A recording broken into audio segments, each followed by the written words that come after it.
En son terör devleti İsrail biliyorsunuz yine yapacağını 400 Filistinli kardeşimizi şehit etti. Bunu yaparken de yine bilindiği gibi Amerika'dan destek alarak, onun onayını alarak yaptı bunu.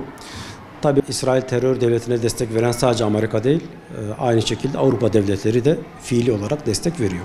Şimdi İsrail kendi inancının gereği neyse vahşet, katliam, bunu tüm dünya devletleri ve Müslüman devletlerinin gözü önünde maalesef yapmaktadır. Kur'an-ı Kerim Yahudilerin ve Hristiyanların dost olduğunu bize daha 1400 sene önce bildirmiş. Yahudileri ve Hristiyanları dost edinmeyin çünkü onlar birbirlerinin dostudurlar diye. Yine aynı şekilde Maide suresi 82. ayette Allah Müslümanlara karşı en azılı olan hizbin yine Yahudiler olduğunu zikretmektedir. Bunu bize bildirmektedir. Sormamız gereken soru şu: Müslüman devletler, Müslüman ülkeler bu katliamlarla ilgili ne yapıyor? Boykot, dua bir yere kadar. Ne yapmak gerekiyor? Mutlaka ve mutlaka fiziki müdahale. Fiziki müdahale içinde mutlaka İslam ülkelerinin bir araya gelip güç birliği yapmaları gerekiyor. Bu sorunun çözümü için tek çözüm noktası budur. Bu güç birliğiyle beraber bu sorun çok rahat bir şekilde çözülecektir. 1997 yılında rahmetli Necmettin Erbakan hocamız Filistin'e asker gönderdi ve bu meclisteki tüm partilerin desteğiyle gönderildi. Bu tezkerenin belgesi de burada yani. Dolayısıyla oraya bir askeri gücün, bir ordunun gönderilmesi çok zor değildir. Sadece bu bir imzaya bakar.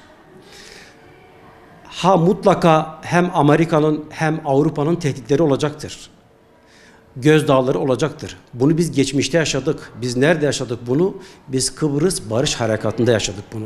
1974 yılında Amerika 9-10 tane gemisini Akdeniz açıklarına göndererek eğer siz Kıbrıs'a müdahale ederseniz bu savaş gemileriyle sizi vururuz demişlerdi.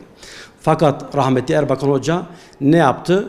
Bunların hiçbirine kulak asmayarak imanının gereğini yaptı ve Rumlar tarafından katledilen Müslüman kardeşlerimizi orada kurtarmış oldu. Neyle? Fiziki güçle.